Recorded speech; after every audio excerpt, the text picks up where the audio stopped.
My name is Daniel Rowe. I am 48 years old. I live in Hoboken, New Jersey, on the 11th floor of a 12-story apartment building located at 412 Mercer Street, a structure built in the late 1990s. I have lived in this building for 14 years. I am not a recent tenant. I know this place intimately. I know how the walls expand at night, which heating pipes complain at certain hours, and exactly which floor makes the elevator shudder ever so slightly. This building is not unfamiliar to me. If anything, it has become too familiar over time. I work as an insurance claims adjuster. By nature and profession, I avoid exaggeration and rely on records rather than emotions.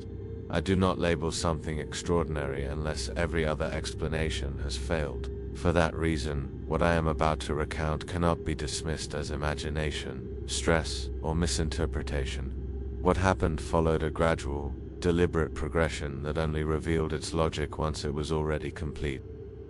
Our building has a single elevator. It was installed in 1997 and renovated in 2013, though only the cabin and control panel were updated. The shaft itself was left untouched. Officially, the building consists of 12 residential floors and a lobby. There is no basement listed, no storage level, no parking garage, and no service floor. That omission, which once seemed insignificant, lies at the center of everything that followed.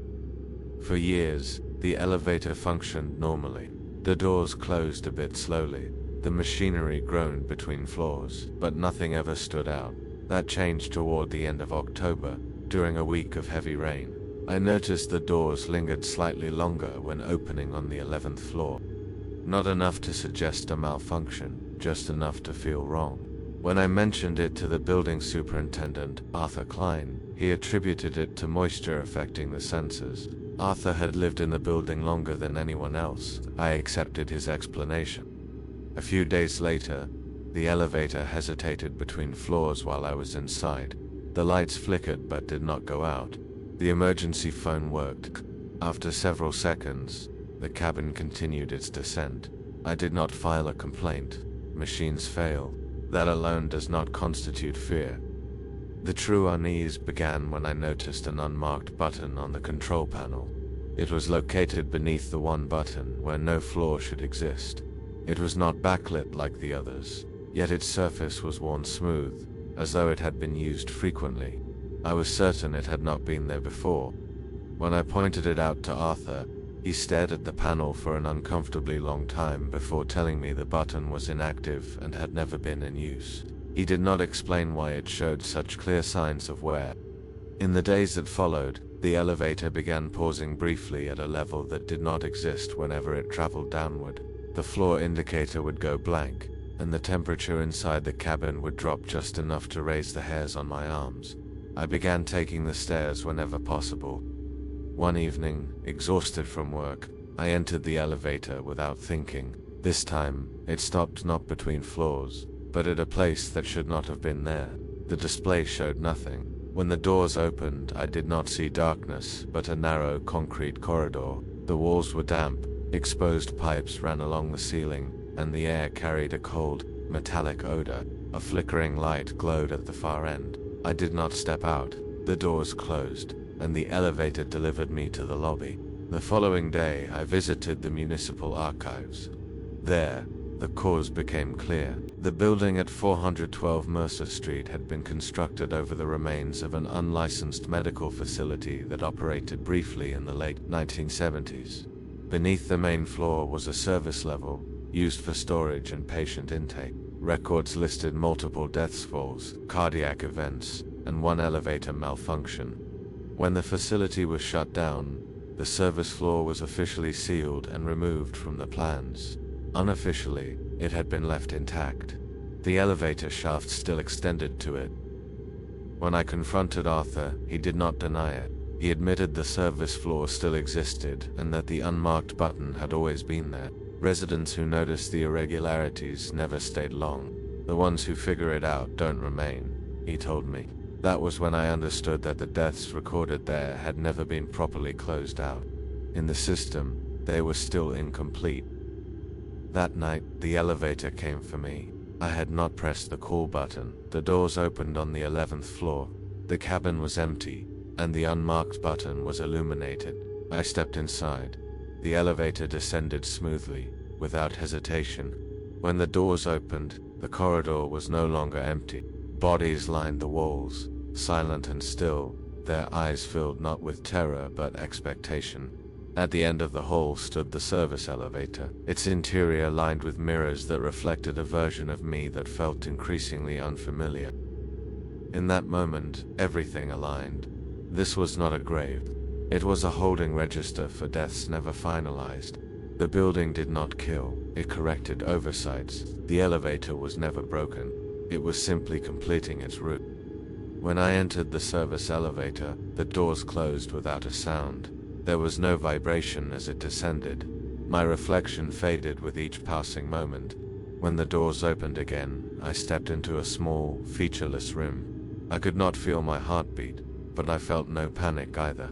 Everything had settled into place.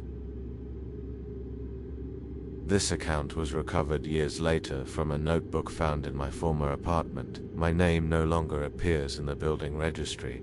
The unit has been re-rented. The elevator still operates. Beneath the one button, the unmarked one remains.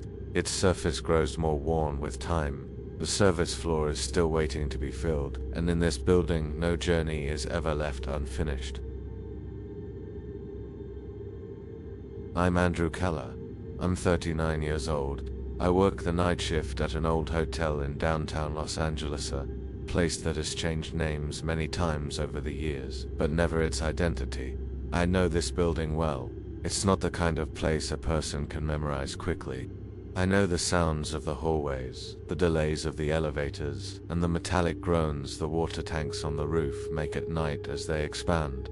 I've sat at the same desk for 7 years. I watch the same cameras, I look at the same images at the same hours. That night, my shift started at 11 p.m. The hotel was quiet, the lobby was empty, tourist season was over.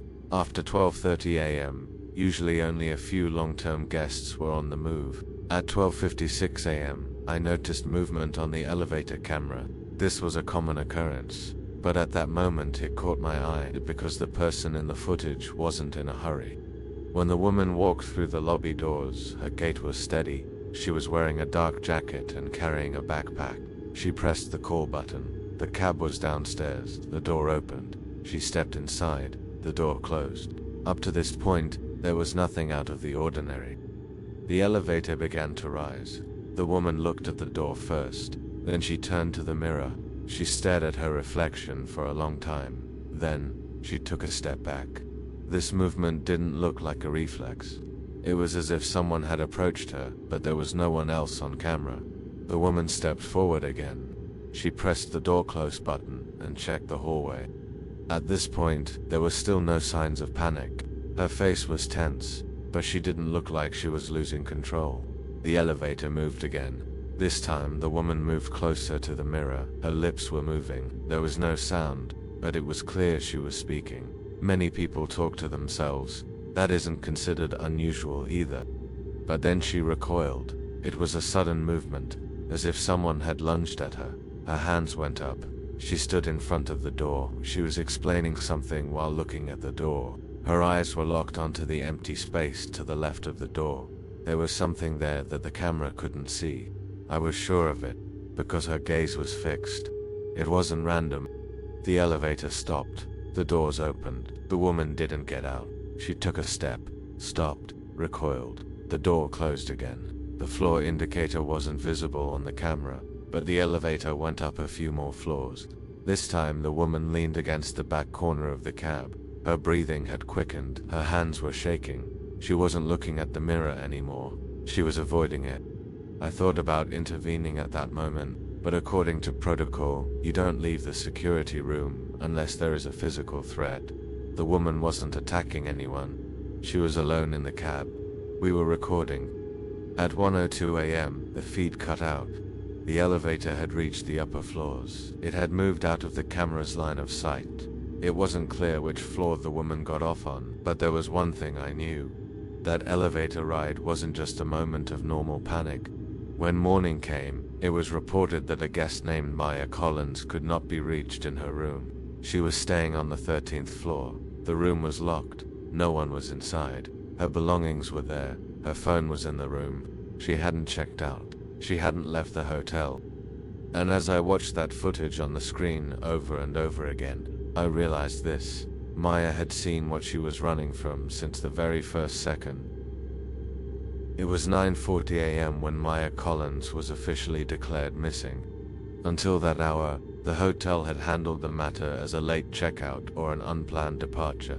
However, when her room door was opened with a key, that possibility vanished. The bed hadn't been touched. Her suitcase hadn't been opened.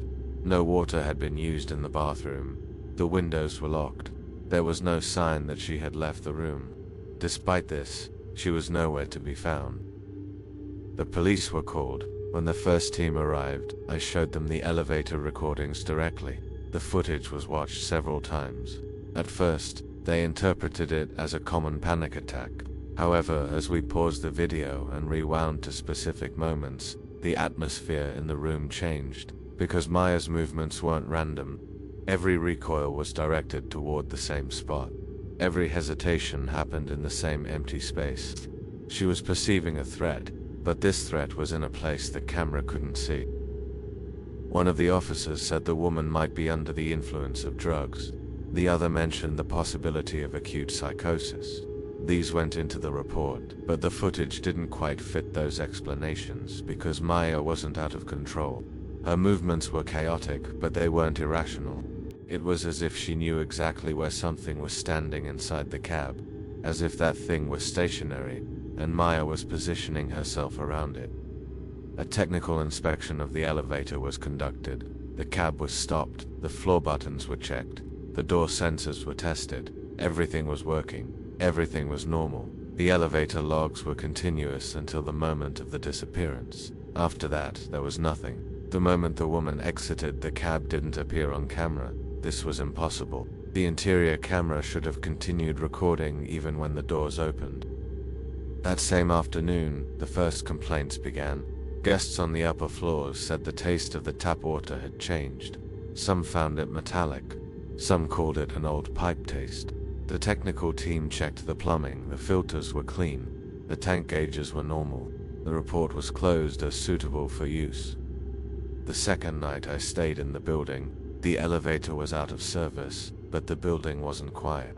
After midnight, the metallic sounds coming from the roof became clear. I had heard these sounds before, but the rhythm was different this time. It wasn't irregular, it was rhythmic, as if someone was moving inside the tanks.